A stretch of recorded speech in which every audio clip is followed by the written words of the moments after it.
हरे Krishna everyone. हम भगवत गीता के दूसरे स्कंद के 10वें अध्याय के 33वें श्लोक को करने जा रहे हैं। ये श्लोका है, इस प्रकार इन सब बातों से भगवान का बाह्य स्वरूप ग्रहों आदि स्थूल रूपों से ढका रहता है, जिन्हें मैंने तुम्हें समझाया था। तो क्या कह रहे हैं कि भगवान का बाहरी स्वरूप, बाह्य मतलब बाहरी स्वरूप, किससे ढका हुआ है? स्थूल रूपों से। स्थूल रूप का मतलब क्या है? जैसे पृथ्वी है, अग्नि है, ये सब स्थूल रूप है ना। इन सब चीजों से ही ढका हुआ है। ऐसा नहीं कि हम भगवान को देख नहीं सकते, हम भगवान को देख सकते हैं। प्रॉब्लम क्या है कि हमारी आंखों में उतनी पावर नहीं है कि हम हमारी आंखों से, इन आंखों से वो दिख सके। जैसे सूरज होता है आकाश में, अब सूरज को बादल ढक लेते हैं, देखा होगा कि भाई आपने। अब सूरज तो यहाँ से कितनी दूर है, कितनी ज्यादा दूर, है ना। और बादल तो बहुत कुछ मील तक ही फैले हुए हैं, लेकिन फिर भी जब बादल सूरज के सामने आते हैं तो हमें ऐसा लगता है बादलों ने सूरज को ढक लिया। एक्चुअली बादलों में इतना दम नहीं है कि वो सूरज को ढक सके। तो इसी प्रकार जो ये परतें हैं ना, पृथ्वी जल अग्नि वायु आकाश मन बुद्धि अहंकार, ये सब भगवान की बाहरी शक्ति, एक्सटर्नल पावर से उत्पन्न होते हैं। इन्होंने ढक रखा है भगवान के आवरण को। ऐसा नहीं हम उनको देख नहीं सकते, हम उनको देख सकते हैं, लेकिन उसके लिए ना हमें जो आंखें होने चाहिए वो आंखें नहीं है। उसके लिए हमारी आंखों के ऊपर भक्ति का काजल लगेगा, तभी हम भगवान को देख सकते हैं।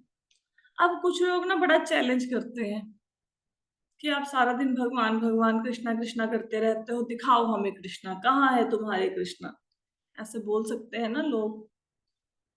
तो आप उनको क्या उत्तर देंगे अगर कोई ऐसा पूछेगा आपसे? आप उनको बोलोगे कि देखो, प्रधानमंत्री मोदी जी है ना, आप बोलो कि मुझे मोदी जी से मिलना है, तो आपकी जो बोल रहा है कि मुझे मोदी से मिलना है, तो मिलने वाले की औकात भी तो होनी चाहिए कि वो मोदी जी से मिल सके। ऐसा थोड़ा ना कोई भी चलता फिरता सड़क पे आ जाएगा हमें मोदी जी से मिलना है, ऐसा तो नहीं मिल पाओगे। उसके लिए कोई प्रोसेस तो होगा, उसको फॉलो करना पड़ेगा ना। ऐसे थोड़ा ना गए सीधा भगवान प्रधानमंत्री के वहां पे गए, कक्ष में गए और वहां पे उनसे मिल गए, हाँ जी हम हैं, हम आपसे मिलना चाहते हैं। उसके लिए हमारी खुद की उतनी क्या कहिए, हैसियत होनी चाहिए कि हम मोदी जी से मिल लें। और वो सीधे सीधे नहीं मिल सकते, कोई हमें उन तक लेके जाएगा, कोई उनका सेक्रेटरी, उनका पीए, फिर वहां तक भी हमारी पहुंच होनी चाहिए। जब हम दुनिया के एक साधारण इंसान से मिल नहीं सकते, तो भगवान से मिलना क्या इतना सरल है? दिखाओ भगवान। और अगर भगवान दिख जाएंगे ना, सबसे पहले हम लोग ये जो भूत भूत समझ के भाग जाएंगे, है ना। जैसे अगर भगवान को हम लोग भोग लगवाते हैं, हम देखते हैं वापिस आके हमने 4 लड्डू का भोग लगवाया था, 4 लड्डू पड़े हैं। अगर आप वापिस आके देखो 4 लड्डू का भोग लगवाया था और 4 लड्डू प्लेट में से गायब हो गए, तो हम क्या सोचेंगे? घर में भूत आ गया, डर जाएंगे, है ना। तो ऐसा नहीं कि भगवान प्रकट नहीं हो सकते, भगवान प्रकट हो सकते हैं, हमें दिखाई दे सकते हैं। लेकिन भगवान ने ये अधिकार अपने पास सुरक्षित करके रखा हुआ है कि मुझे किसके सामने प्रकट होना है और किसके सामने प्रकट नहीं होना। जो असुर लोग हैं, जो भगवान के विषय में तर्क वितर्क करते हैं, उनकी सत्ता को नहीं मानते, उनके एग्जिस्टेंस को नहीं मानते, नकारात्मक है कि भाई भगवान की तो कोई एग्जिस्टेंस ही नहीं है, भगवान उनको और ऐसे भ्रम में फंसा देते हैं कि तुम सही कह रहे हो, मेरी कोई एग्जिस्टेंस नहीं है। वो व्यक्ति भ्रम में है, भगवान उसको और भ्रम में डाल देते हैं। क्यों डाल देते हैं? कि उसकी श्रद्धा ही नहीं है। वो अपने तर्कों के आधार पर भगवान को समझने की कोशिश कर रहे हैं, और भगवान को समझने के लिए तर्क काम नहीं आते। अगर आप ईशोपनिषद पढ़ेंगे या कोई उपनिषद इत्यादि पढ़ेंगे, उसमें क्या लिखा हुआ है? भगवान के ऊपर ना दोनों बातें घटित होती हैं। भगवान चल भी सकते हैं और नहीं भी चल सकते, दोनों चीजें हैं। भगवान खा भी सकते हैं और नहीं भी खा सकते। भगवान हमारे पास भी है, भगवान हमसे दूर भी है। जो भौतिक जगत है इसमें ऐसी डुअलिटी जो है वो यहाँ पे पाई जाती है। हमें इन चीजों को समझ नहीं आती। जैसे हमारे सामने कोई वस्तु पड़ी है तो हम कहेंगे यह वस्तु कैसी है, हम बोलेंगे गीली है। अगर गीली नहीं होगी तो हम बोलेंगे सूखी है। या फिर हम कहेंगे क्या है अभी इस समय, हम बोलेंगे प्रकाश है। अगर प्रकाश नहीं है तो क्या है, तो अंधकार है। दो ही चीजें है ना। मैं ये नहीं कह सकती कि इस समय यहाँ पे प्रकाश भी है और अंधकार भी है। लेकिन भगवान ही एकमात्र ऐसे हैं जिनके ऊपर सारी बातें घटित होती हैं। वो जन्म नहीं भी लेते, वो जन्म लेते भी हैं। तो कुंती महारानी भी जब प्रेयर करती हैं, श्रीमद् भागवतम में फर्स्ट कैंटो में कुंती महारानी की प्रेयर्स आती हैं, तो कहती भगवान में आपके ऐसे आ, जो आपकी विशेषताएं हैं, ऐसे गुण हैं, इनको देखकर मेरा मन मोहित हो रहा है। अब देखो हमने भगवान के आगे प्रसाद रखा, भगवान ने सारा खा भी लिया और सारा का सारा प्रसाद प्लेट में बच भी गया। सूक्ष्म रूप से खा लिया ना, तो दोनों बातें लागू हो गई। भगवान हमारे पास भी है, हमारे दूर, हमसे दूर भी है, ये बात कैसे लागू होती है? भगवान सृष्टि के कण कण में है ना। ब्रह्म रूप में तो भगवान सृष्टि के कण कण में है ही है। और भगवान गोलोक वृंदावन में भी बैठे हैं। तो गोलोक वृंदावन यहाँ से कितनी दूर है, और सृष्टि का कण कण तो हमारे पास ही है। तो भगवान पास भी है और भगवान दूर भी है। पर इन सारी बातों को समझने के लिए अगर हम अपना भौतिक बुद्धि लगाएंगे ना, और सोचेंगे भौतिक बुद्धि के आधार पर भगवान समझ आ जाएंगे, वो समझ आ ही नहीं सकते। क्योंकि हमारी बुद्धि में इतनी शक्ति ही नहीं है। एक जो मेंढक है जो कुएं में रहता है, अगर उसको, वो उसका जन्म भी कुएं में हुआ और उसकी पूरी जिंदगी कुएं में ही बीती, उसको बोलो तुम सोचो समुद्र कितना बड़ा है, वो सोचेगा अच्छा कुआं। ये कूपमंडू की स्टोरी आती है शास्त्रों में, बहुत सुंदर स्टोरी है। कूपमंडूक से एक, कूपमंडूक होता है कि एक मेंढक है, वो एक कुएं में रह रहा है जिसने कभी बाहर नहीं जाके देखा। उसके पर एक पास एक दूसरा मेंढक आता है जो कि समुंदर से आया है। वो कहता मैं समुंदर से आया हूँ, समुंदर बहुत बड़ा है। तो मंडू, जो ये कूप मंडूक है, जो कुएं का मेंढक है, ये कहता कितना बड़ा है? कहता बहुत बड़ा। तो कहता इतना, ये जितना समुंदर है, ये सॉरी हमारा कुआं है, इतना बड़ा होगा? कहते नहीं, कुआं तो कुछ भी नहीं, इससे बहुत बड़ा है। वो कहता और कितना बड़ा? 2 कुओं जितना बड़ा होगा? कहता नहीं और भी बड़ा। कहता 5 कुओं जितना बड़ा? कहता नहीं। और वो अपना पेट फूला के दिखाते हैं, अच्छा कि जैसे मेरा पेट इतना बड़ा फूला हुआ है, इतना बड़ा समुंदर होता है? वो कहता है नहीं। तो उसको समुंदर का तो पता नहीं चलता, लेकिन उसका पेट फूल फट जाता है ज्यादा फुलाने से। तो जिसने अब भगवान को जानना है, तो भगवान को जानने के लिए, भगवान, हम कहाँ पे जाने की कोशिश कर रहे हैं भगवान को जानने के लिए? हम भगवान को जानने के लिए सबसे पहले ये देखिए, हम हैं अभी 7th प्लैनेट, धरती पर बैठे हैं। हमारे ऊपर 6 प्लैनेट, भूवर, स्वर, क्या होता है, महा, जना, तपा, ब्रह्मलोक, वो 6 प्लैनेट्स। उसके ऊपर परतें हैं, पृथ्वी, जल, अग्नि, वायु, आकाश। फिर उसके ऊपर कारणोदक विष्णु का एरिया आ जाएगा, है ना। ऐसे करके कितनी परतें भार करके फिर जाके कहीं पे वैकुंठ, गोलोक, वृंदावन आएगा। हमने गोलोक चार्ट पढ़ा है ना। अब हम इतनी दूर जाने की बात कर रहे हैं, उस भगवान को समझने की कोशिश कर रहे हैं, मतलब पृथ्वी की परतों से बाहर, इस पृथ्वी से बाहर कितनी दूर जाने की कोशिश कर रहे हैं। हमें तो इतनी समझ भी नहीं है कि हमारी पृथ्वी के अंदर क्या हो रहा है। हमें अपनी पृथ्वी के विषय में ही पूरा ज्ञान नहीं है। तो इतनी परतों को भेद के भगवान को जान पाना कैसे हमारे लिए संभव होगा? जहां पे हम रहते हैं हमें तो उस पृथ्वी का ही नहीं पता पूरी तरह से। उस पृथ्वी का छोड़ो, जिस घर में हम रहते हैं हमें उस घर का ही नहीं पता। हमें अपने घर के बारे में नहीं पता। जैसे आजकल सबकी अंडरग्राउंड बिजली की फिटिंग होती है, पाइप्स अंडरग्राउंड होते हैं, सबको पता है ना। तो कोई बिजली खराब हो जाए तो फटाफट से इलेक्ट्रिशियन आता है, वो बताता है कि यहाँ यहाँ पे फॉल्ट हो गया। हम घर में इतनी देर से रह रहे हैं, हमें तो अपने घर का ही नहीं पता। अपने घर का छोड़ो, हमें अपने शरीर का ही नहीं पता। शरीर में अगर कुछ हो तो हम डॉक्टर के पास जाते हैं और उनसे बोलते हैं, डॉक्टर कहता है क्या हुआ? आप बोलोगे मुझे बेचैनी सी हो रही है, पता नहीं क्या हो गया, डॉक्टर साहब आप बताओ मुझे क्या हो गया। मतलब शरीर हमारा, रहते हम हैं, बताएगा डॉक्टर। हमें तो अपने शरीर के बारे में ही नहीं पता, और हम बातें करते हैं अपनी बुद्धि के दम पे भगवान को जानने की। कैसे जानेंगे? अपने घर का नहीं पता, अपने शरीर का नहीं पता, भगवान जो इतनी दूर रहते हैं उनको कैसे जानेंगे? तो अगर तर्क वितर्क के बेस पे भगवान को जानोगे, भगवान पूरी जिंदगी समझ में नहीं आएंगे। भगवान समझ आते हैं भक्तों की कृपा से। गुरु साधु शास्त्र की कृपा, भक्तों की कृपा, संतों की कृपा, तब जाके भगवान के विषय में कुछ जान पाते हैं। और वो भी उतना ही जितना भगवान जनाते हैं, उससे अधिक नहीं जान सकते। जैसे अब कल मैंने स्टोरी बताई थी चित्रकेतु की, तो ये चित्रकेतु की स्टोरी मैंने पहले सुनाई हुई है यहाँ पे। क्लास में काफी बार सुनाई हुई है। जिन्होंने भागवतम पढ़ी है उनको तो खैर डिटेल में, लास्ट बैच को तो डिटेल में चित्रकेतु महाराज की कथा सुनाई थी। क्योंकि मैंने आपको बताया हुआ है कि चित्रकेतु महाराज की 1 करोड़ पत्नियां थी, इसलिए आप आंसर दे पाए कि 1 करोड़ पत्नियां थी। लेकिन मैंने आपको ये तो बताया ही नहीं कि उन्होंने 10 मिलियन ईयर्स राज्य किया, मतलब 1 करोड़ साल राज्य किया।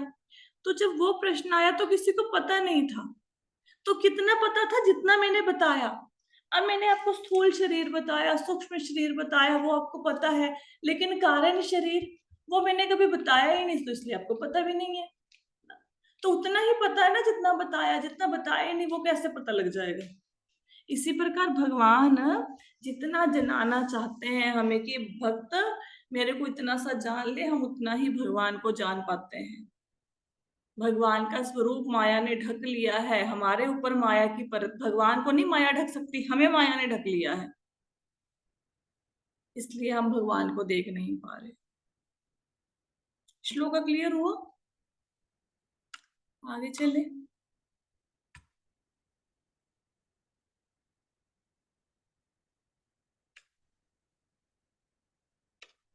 इसलिए स्थूल अभिव्यक्ति से परे एक दिव्य विभक्ति है जो सूक्ष्मतर रूप से भी यदि सूक्ष्म है। इसका ना तो कोई आरंभ है, ना ही कोई मध्यवर्ती अवस्था, और ना ही कोई अंत। इसलिए यह अभिव्यक्ति या मानसिक चिंतन की सीमाओं से परे है और भौतिक अवधारणा से अलग है। लो जी, ये तो मैंने पूरा सेकंड श्लोक अभी एक्सप्लेन कर दिया आपको। तो कहते, ये जो हमें स्थूल अभिव्यक्ति का मतलब क्या है? स्थूल अभिव्यक्ति का मतलब है कि भगवान प्रकट होते हैं, कभी कभी प्रकट होते हैं ना, जैसे भगवान कृष्ण अवतार में आए, वाराह अवतार में आए। लेकिन इससे परे भगवान का एक शाश्वत रूप है जो सच्चिदानंद रूप है, सत्य चित आनंद से बना है। पूर्ण आनंद से, सत्य मतलब पूरा पूर्ण रूप से शाश्वत है, सत्य है, और पूर्ण रूप से आनंदित है। सत्यचित आनंद रूप भगवान का, जो सूक्ष्मतम रूप से भी अधिक सूक्ष्म है, जितना हम सोचेंगे उससे भी अधिक सूक्ष्म है। और वो कभी ऐसा नहीं, अब कई लोग पूछेंगे भगवान का जन्म कब हुआ, भगवान कब आए? जो देखो, ये श्रीमद् भागवतम इसका आंसर है आपके क्वेश्चन का। इसका ना तो कोई आरंभ है, ना कोई मध्यवर्ती अवस्था, ना कोई अंत। तो भगवान का कोई आदि नहीं है, भगवान का कोई मध्य नहीं है, भगवान का कोई अंत नहीं है। जैसे कोई बच्चा आपसे पूछेगा कि मेरे सिर के ऊपर ये जो आसमान है, इसका स्टार्टिंग पॉइंट क्या है, ये कहां से शुरू होते हैं? तो आप क्या बताओगे? क्या बताओगे? बताओ, आसमान कहां से शुरू हुआ?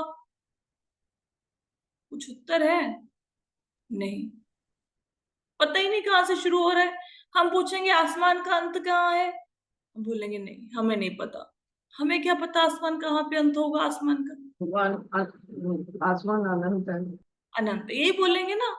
तो इसी प्रकार हमें कोई पूछेगा भगवान कहाँ कहाँ से आए, कब आए, हम क्या बताएं? अरे भाई, हम लोगों को अपने शरीर में जो बचपन से लेके अब तक हम लोगों ने किया वो याद नहीं। मैंने 5 साल की उम्र में क्या किया, 10 साल की उम्र में क्या किया, वो याद नहीं। भगवान जो हमेशा से है, अरबों खरबों इन्फिनिट साल से है, उतने पीछे जाके मैं कैसे देख के आपको बता दूं भगवान कब से है। तो अभिव्यक्ति का मतलब होता है मैनिफेस्टेशन, प्राकट्य, समझ लो इसका मतलब। ठीक है। तो भगवान तर्क वितर्क से, हमारे मन में या हमारे दिमाग में जितना हम सोच सकते हैं, उन चिंतन की सीमाओं से परे हैं वो। भगवान को जानना इजी नहीं है, जान ही नहीं पाता कोई। ब्रह्मा जी नहीं यहाँ जान पाए, शिव जी नहीं जान पाए, हम कैसे जानेंगे। भगवान के प्रयुक्त रूपों में से कोई भी, जैसा कि भौतिक दृष्टि से अभी तुम्हारे समक्ष वर्णित किया गया है, भगवान के उन शुद्ध भक्तों द्वारा स्वीकार नहीं किया जाता जो उन्हें अच्छी तरह जानते हैं। अब देखो, कुछ लोग ऐसे होते हैं जो भगवान के निराकार रूप का ध्यान करते हैं। क्या कहते हैं कि भगवान का कोई रूप नहीं है, वो ज्योति के रूप में भगवान का ध्यान करते हैं या भगवान का आकार नहीं मानते। कुछ भगवान के विराट रूप का ध्यान करते हैं।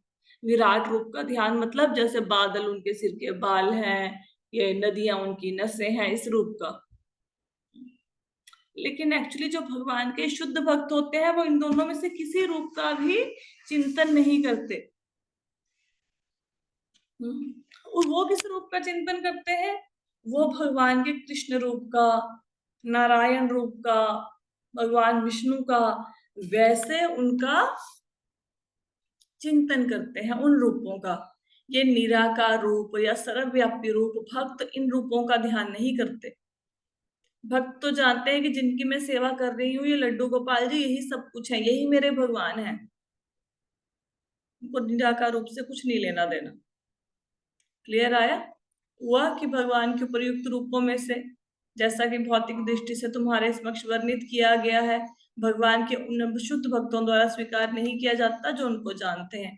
तो भगवान के शुद्ध भक्त किस रूप को जानते हैं? भगवान के शुद्ध भक्त उनको जानते हैं कृष्ण के रूप में, नारायण के रूप में। अर्जुन को भगवान ने विराट रूप दिखाया ना, तो अर्जुन एक बार तो देख लिया उसने, लेकिन बाद में डर गया। कहता भगवान प्लीज ये रूप हटा लो, मुझे तो अपना जो चतुर्भुज रूप है या कृष्ण का रूप है, 2 भुजाओं वाला, 4 भुजाओं वाला चतुर्भुज रूप, उसमें प्रकट हो जाओ। मैं इस रूप को ज्यादा देर देख नहीं सकता। तो भक्तों की जो रुचि होती है वो भगवान के कृष्ण या विष्णु रूप में होती है, ये विराट रूप और निराकार रूप में नहीं होती। आगे चलें।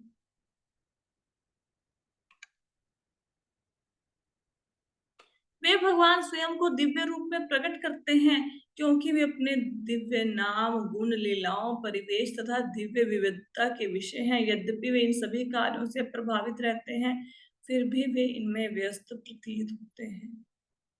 क्या बोल रहे हैं भगवान? कह रहे हैं कि भगवान अपने आप को प्रकट करते हैं दिव्य रूप में। आते हैं ना भगवान राम बन के, श्याम बन के आते हैं ना। तो भगवान आकर जो भी कार्य करते हैं, उसके कर्मों का फल भगवान को नहीं लगता। कुछ लोग कहते हैं इतने, मतलब मैं क्या बताऊं आपको, जो लोग साधना में, ये अष्टांग योग इत्यादि में लगे हुए हैं या और भी किसी भी प्रकार की साधना कर रहे हैं, अलग अलग प्रकार की होती है ना, अलग अलग जगह पे जाओगे, कोई मेडिटेशन सिखाएगा, कोई योगा सिखाएगा, यो भी। मैं उन लोगों को जानती हूँ जो 25-30 साल से इन फील्ड में हैं, और मतलब मुझे ना बड़ा दुख होता है जब वो कहते हैं कि भगवान को भी तो कर्मों का फल भुगतना पड़ता है, देखो भगवान की भी तो पूरे वंश का विनाश हो गया। अरे भाई, भगवत गीता में भगवान कहते हैं 4.14 में, क्या कह रहे हैं भगवान? नामाम कर्माणि लिम्पन्ति न मयि कर्म फले स्पृहा इति माम योभिजानाति कर्मभिर् न सबध्यते। कहते हैं कर्मों का फल जो है वो मुझे नहीं लगता, मैं अपने कर्म फलों द्वारा प्रभावित नहीं होता। हम्म? और ना ही मुझे किसी फल को प्राप्त करने की इच्छा है। ये हम लोगों को होता है कि हमने काम किया हमें फल मिले या हमें कर्मों का फल लगता है, भगवान को थोड़ा नहीं लगता है। जैसे अब ट्रैफिक रूल है, किसने बनाए ट्रैफिक रूल? सरकार ने। ठीक है, सरकार ने बनाए ना, लेकिन क्या ये ट्रैफिक रूल सरकार के ऊपर लागू होते हैं? नहीं। आपने देखा होगा जब मोदी जी ने आना होता है, सपोज आपके शहर में आए मोदी जी, तो उस समय क्या होगा? कोई ऐसा बोलेगा मोदी जी को कि भाई असेंबली में आपने वो वहां पे जाना है किसी सभा को संबोधित करने के लिए, रुको यहाँ पे ट्रैफिक जाम लगा हुआ है, यहाँ पे रुक जाओ। वो सारी कंडीशन को पार करके हेलीकॉप्टर से उतर जाएंगे। हम लोग सोचेंगे हम हेलीकॉप्टर चला लें, हम हेलीकॉप्टर चला सकते नहीं, क्योंकि उसके लिए परमिशन लेनी पड़ेगी। मोदी जी आ जाएंगे, सारे रास्ते बंद कर देंगे, उनकी गाड़ी को जगह देंगे, सारी सड़कें खाली करा देंगे। हमारे लिए सड़कें खाली होंगी? नहीं होंगी। क्यों खाली हो जाएंगे? क्योंकि उन्होंने विशेष काम करने हैं, उनका समय कीमती है। इसलिए जो रूल्स एंड रेगुलेशंस है ट्रैफिक के, वो उनके ऊपर अप्लाई नहीं होते, हमारे ऊपर होते हैं। तो भगवान ने सृष्टि के नियम बनाए हैं, भगवान के ऊपर ये रूल लागू नहीं होते, ये रूल हमारे लिए हैं। अब कोई जेलर से पूछे कैदी कि तुम भी रूल को फॉलो करो, तुम भी सुबह आओ, तुम भी हमारे साथ पत्थर तोड़ो, तुम भी जेल की रोटी खाओ, तुम भी तो जेल में रहते हो, तो जेलर क्या बोलेगा? ये रूल तुम्हारे लिए है, मेरे लिए नहीं है, मैं तो जेलर हूँ। अब स्कूल में जाते हो, स्कूल में सारे बच्चे यूनिफॉर्म में आते हैं ना? टीचर्स ने यूनिफॉर्म पहनी होती है? नहीं, क्योंकि वो रूल बच्चों के लिए हैं। अब बच्चों को बोला जाता है क्लास में चुप करो, और टीचर को बोला जाता है क्लास में बोलो। टीचर को भी बोले कि तूने भी शोर नहीं मचाना, तू भी बैठ जा, फिर काम कैसे चलेगा? तो रूल्स लागू नहीं होते भगवान के ऊपर, जैसे हमें कर्मों का फल भुगतना पड़ता है। भगवान कर्मों से वो नहीं है, बदते नहीं है, ना माया का प्रभाव ना कर्मों का प्रभाव भगवान के ऊपर। ठीक है, ऐसा लगता है कि भगवान कार्य कर रहे हैं, भगवान बिजी है, लेकिन एक्चुअल में भगवान की शक्ति ही सारे कार्य कर देती है।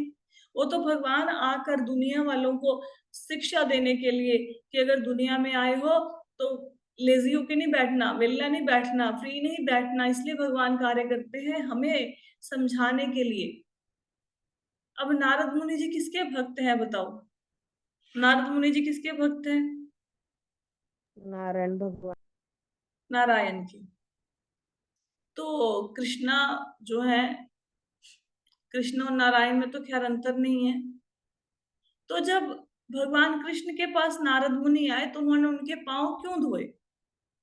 और नारद मुनि जी ने कैसे पांव धुलवा लिए? वो तो उनके भगवान है, भगवान से जो हमारे इष्ट हैं उनसे हम पांव धुलवा सकते हैं? नहीं धुलवा सकते ना। फिर ऐसा क्यों हुआ?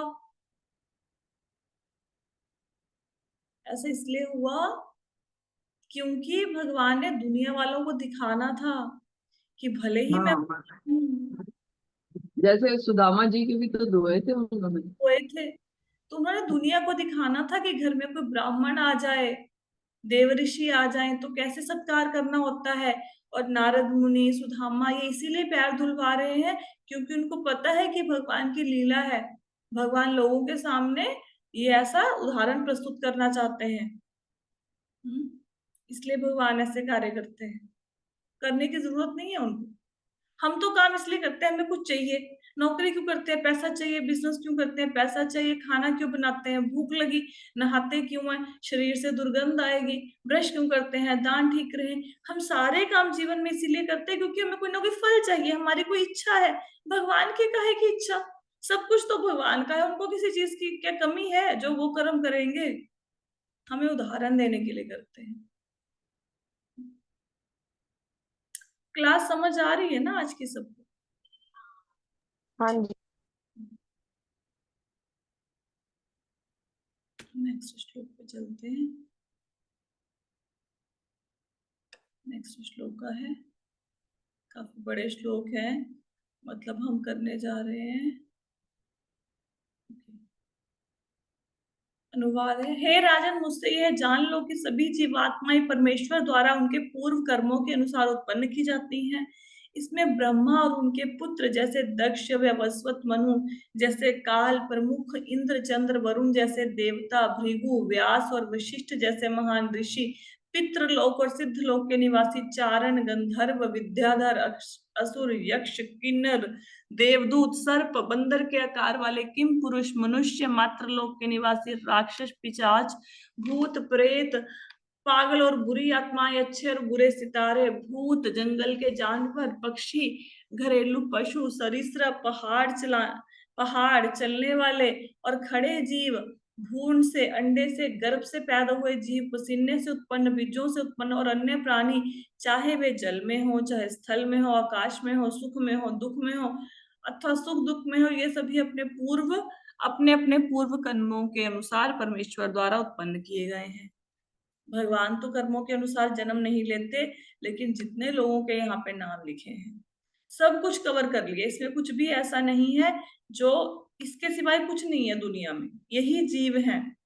तो ये जीव कैसे बनते हैं, कौन डिसाइड करता है कि इसको इंद्र बनाओ, इसको वरुण देव, इसको चंद्र बनाओ, इसको राक्षस बनाओ, इसको भूत बनाओ, इसको प्रेत बनाओ, इसको वृक्ष बनाओ, इसको पहाड़ बनाओ, इसको गाय बनाओ, इसको कॉकरोच बना दो, इसको मनुष्य बना दो, इसको पेड़ बना दो, ये कौन डिसाइड करता है? ये हमारे पूर्व जन्म के कर्म डिसाइड करते हैं। जैसे हमने कर्म किए वैसा हमें शरीर दे देंगे। तो हम अपने आने वाले शरीर का, हम कई बार ना डर जाते हैं कि हम अगले जन्म में क्या बनेंगे। अरे वो तो स्पष्ट है, जैसे आपके इस जन्म में कर्म है वही आपको अगला जन्म मिलेगा। तो हमारे हाथ में अपना अगला जन्म सुधारना है, अच्छे कर्म कर लो, अच्छा जन्म मिल जाएगा, उसमें क्या बड़ी बात है, ये हम सुधार सकते हैं। लेकिन प्रॉब्लम ये है कि हम लोग सीरियस नहीं है इस मैटर पे, सीरियस होना चाहिए। आपको पता है, ये तो बहुत ही, अब कलयुग ने अपना प्रभाव अभी पूरे तरह से दिखाया नहीं, ये तो बहुत ज्यादा अच्छे दिन चल रहे हैं। हमें लगता है ना, चोरी डकैती, झूठ बोलना, भाइयों भाइयों में झगड़े, है ना, एक दूसरे से प्रेम नहीं करना, एक्सीडेंट्स, ड्रग्स, एक सब कुछ, नशा पत्ती, कितना कुछ हो रहा है ना दुनिया में। हमें ऐसा लगता है घोर कलयुग है। अरे घोर कलयुग कहाँ है, कलयुग तो भी आएगा। अभी तो कलयुग की शुरुआत हुई, अभी तो कुछ हुआ ही नहीं है। अभी कम से कम हमें वनस्पति देखने को तो मिल रही है, पेड़ पौधे दिख तो रहे हैं। कलयुग आ जाएगा, ये दिखेंगे थोड़े ना, ये सब कुछ नहीं दिखेगा। एसिड रेन होगी सबसे पहले, तेजाबी बारिश जिसको कहते हैं।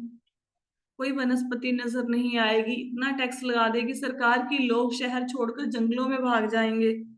आयु कितनी रह जाएगी, 15 साल की आयु रह जाएगी। 7-8 साल की आयु में विवाह जो हो जाएगा बच्चों का, और उसी एज में लड़कियां प्रेग्नेंट हो जाएंगी, क्योंकि बच्चों की उम्र ही इतनी होगी, 14-15 साल की।